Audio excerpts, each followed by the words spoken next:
how to check the car service and maintenance schedule on MGMS6.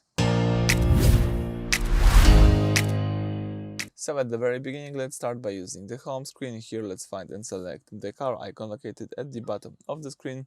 Now let's use the upper menu, and from upper menu select here the status, as you can see right here.